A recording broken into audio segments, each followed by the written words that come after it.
Assalamualaikum warahmatullahi wabarakatuh. Perkenalkan, saya Auli Fitriani dengan NIM 2405378 dan rekan saya Lutfia Asmi akan mempresentasikan hasil dari laporan proyek kami tentang masalah surplus dalam sektor pertanian dan hambatan penerapan kebijakan pengumpulan surplus dalam pembangunan ekonomi.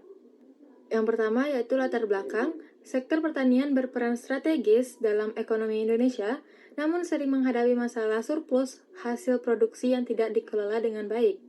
Kondisi ini justru menurunkan harga, merugikan petani, dan menghambat pembangunan daerah. Meski pemerintah telah menerapkan berbagai kebijakan untuk mengatasinya, hambatan struktural dan teknis masih menjadi kendala untuk kemajuan itu sendiri. Oleh karena itu, diperlukan kajian mendalam untuk merumuskan solusi apa dan kebijakan apa yang lebih efektif untuk mendukung pembangunan pedesaan yang inklusif. Selanjutnya yaitu rumusan masalah. 1. Apa yang dimaksud dengan surplus dalam sektor pertanian dan bagaimana surplus ini dapat terjadi? Yang kedua, apa saja tantangan dalam pemasaran surplus hasil pertanian serta bagaimana hambatan tersebut mempengaruhi stabilitas harga dan akses pasar bagi petani kecil. Yang ketiga, bagaimana dampak ekonomi dari surplus pertanian yang tidak terserap terhadap kesejahteraan petani dan pembangunan ekonomi secara lebih luas. Yang keempat, apa saja kebijakan yang telah diterapkan dalam pengelolaan dan pengumpulan surplus hasil pertanian, serta sejauh mana saja efektivitasnya. Yang kelima, apa hambatan utama dalam penerapan kebijakan pengumpulan surplus, termasuk faktor birokrasi, keterbatasan anggaran, dan kurangnya edukasi bagi petani. Keenam, strategi apa yang dapat diterapkan untuk mengatasi hambatan dalam pengumpulan surplus dan meningkatkan pemanfaatan hasil pertanian secara lebih optimal? Lalu yang ketujuh, bagaimana peran teknologi dan digitalisasi dalam membantu petani mengelola surplus serta meningkatkan akses pasar? Lalu ada tujuan penulisan. Yang pertama, untuk mengetahui apa yang dimaksud dengan surplus dalam sektor pertanian dan bagaimana surplus ini dapat terjadi. Yang kedua, untuk mengetahui tantangan dalam pemasaran surplus hasil pertanian, serta bagaimana sih hambatan tersebut mempengaruhi stabilitas harga dan akses pasar bagi petani-petani kecil.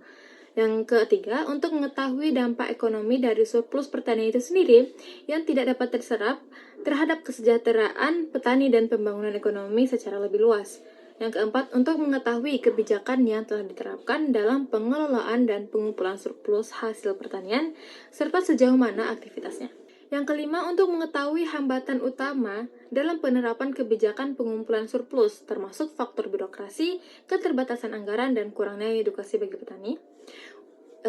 Yang keenam, untuk mengetahui strategi apa yang dapat diterapkan untuk mengatasi hambatan dalam pengumpulan surplus dan meningkatkan pemanfaatan hasil pertanian secara lebih optimal. Lalu yang terakhir, untuk mengetahui peran teknologi dan digitalisasi dalam membantu petani surplus serta meningkatkan akses pasar. Lalu manfaat dalam penelitian ini. Yang pertama, penelitian ini bisa menjadi bahan dalam menyediakan informasi dan data yang dapat digunakan dalam penelitian terkait masalah surplus dalam sektor pertanian.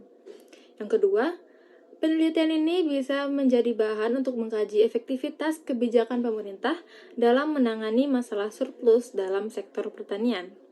Yang ketiga, penelitian ini dapat menyediakan wawasan tentang masalah surplus dalam sektor pertanian. Yang keempat, penelitian ini dapat menjadi acuan agar masyarakat dapat memahami dampak dari masalah surplus dalam sektor pertanian dan bagaimana masyarakat bisa menemukan solusinya. Yang kelima, penelitian ini dapat memberikan wawasan dan informasi tentang masalah surplus dalam sektor pertanian dan bagaimana kebijakan pemerintah untuk dapat meningkatkan kesejahteraan. Selanjutnya tentu ada teori ekonomi. Yang pertama, tentang hukum permintaan dan penawaran. Surplus terjadi saat produksi melebihi permintaan, terutama saat panen raya atau produksi seragam akibat mengikuti harga musim sebelumnya. Hal ini mencerminkan kurangnya informasi pasar. Yang kedua, tentang teori overproduksi dan siklus usaha tani. Dalam teori ini mengatakan bahwa petani cenderung merespons harga historis tanpa memperhitungkan permintaan aktual yang menyebabkan overproduksi dan harga jatuh atau merosot. Yang ketiga, struktur pasar oligopsoni. Teori ini mengatakan petani menghadapi pembeli terbatas atau tengkulak sehingga memiliki daya tawar rendah, rantai distribusi panjang yang mengakibatkan nilai tambah dinikmati perantara. Yang keempat, ada teori intervensi pasar. Teori ini mengatakan bahwa pemerintah berperan dalam stabilisasi harga dan penyerapan surplus melalui HPP dan lembaga seperti Bulog. Namun, efektivitasnya terhambat oleh birokrasi dan keterbatasan pelaksanaan.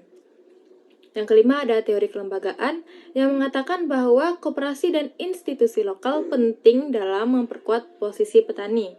Lemahnya kelembagaan membuat tengkulak menjadi pihak yang dominan. Lalu yang keenam, ada teori keseimbangan umum dan ketahanan pangan. Teori ini mengatakan bahwa surplus pertanian penting untuk menjaga stok pangan dan stabilitas ekonomi jangka panjang. Literatur terkait kebijakan pertanian dan dampaknya. Surplus pertanian dapat menjadi model pembangunan, namun juga dapat beresiko merugikan petani jika pasar tidak mampu menyerapnya.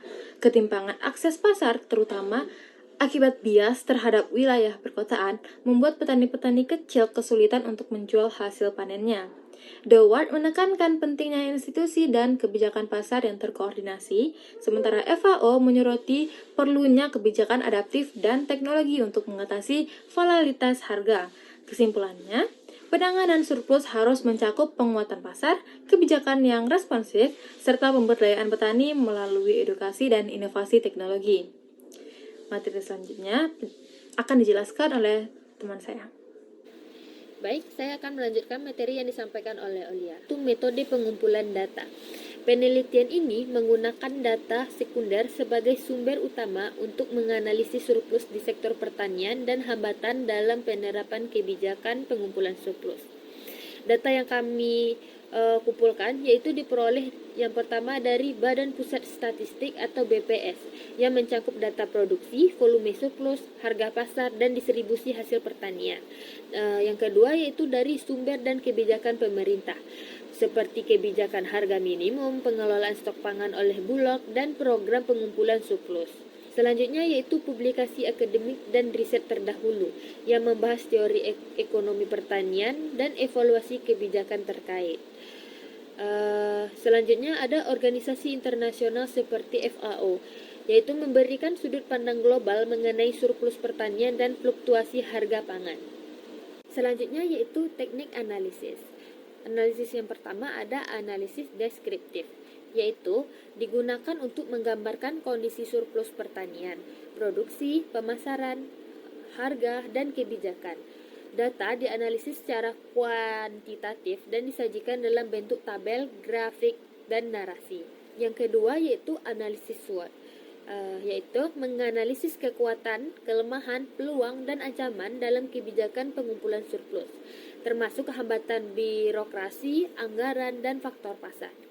Yang ketiga ada analisis komparatif, yaitu membandingkan antara produksi surplus dan volume yang terkumpul untuk menilai efektivitas kebijakan serta dampaknya terhadap harga dan kesejahteraan petani. Yang keempat ada analisis tren harga, yaitu mempelajari fluktuasi harga hasil pertanian dengan statistik sederhana guna menilai pengaruh surplus dan kebijakan harga terhadap stabilitas pasar. Yang terakhir ada analisis kualitatif. Analisis ini melalui telaah dokumen. Teknik ini mengevaluasi hambatan pelaksanaan kebijakan serta peran teknologi dan edukasi dalam mengatasi kendala. Selanjutnya yaitu analisis data. Data dari BPS tahun 2024 menunjukkan bahwa beberapa kabupaten seperti Solo, Tanah Datar, dan 50 kota memiliki produktivitas padi yang tinggi, melebihi 5 ton per hektar, dengan surplus produksi yang signifikan, terutama di Kabupaten Solo. Namun, distribusi surplus ini belum optimal karena berbagai hambatan. Masalah utama dalam pemasaran hasil pertanian meliputi yaitu yang pertama keterbatasan infrastruktur pasca panen, seperti pengeringan dan gudang penyimpanan. Yang kedua yaitu fluktuasi harga saat panen raya akibat lemahnya sistem tata niaga. Dan yang ketiga yaitu kurangnya akses petani terhadap informasi harga pasar di luar daerah. Survei Ekonomi Pertanian tahun 2024 juga mengungkapkan bahwa banyak petani masih menjual hasil panen kepada tengkulak dengan harga lebih rendah dari pasar regional. Hal ini menunjukkan bahwa surplus belum memberikan manfaat ekonomi. Data di atas memuat hasil pertanian di 5 kabupaten atau kota di Sumatera Barat pada tahun 2023. Yang pertama yaitu ada Kabupaten Solok.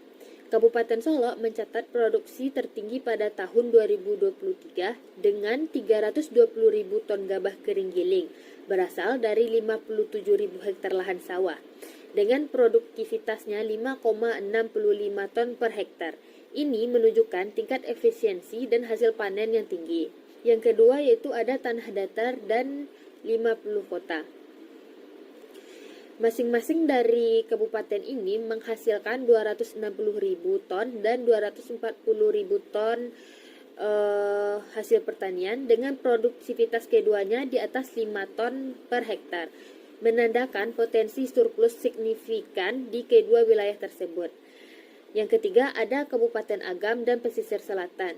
Kabupaten Agam dan Pesisir Selatan juga berkontribusi besar, masing-masing dengan 185.000 ton dan 170.000 ton.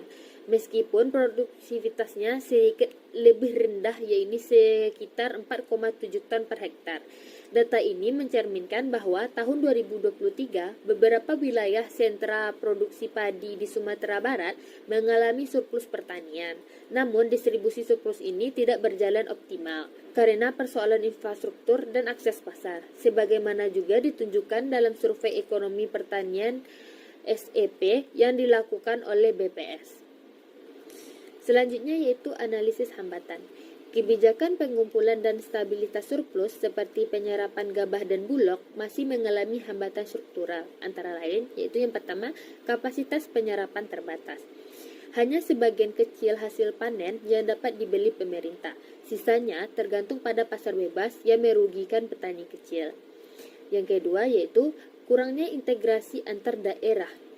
Koordinasi antar wilayah belum optimal sehingga distribusi surplus ke daerah defisit atau tidak efisien.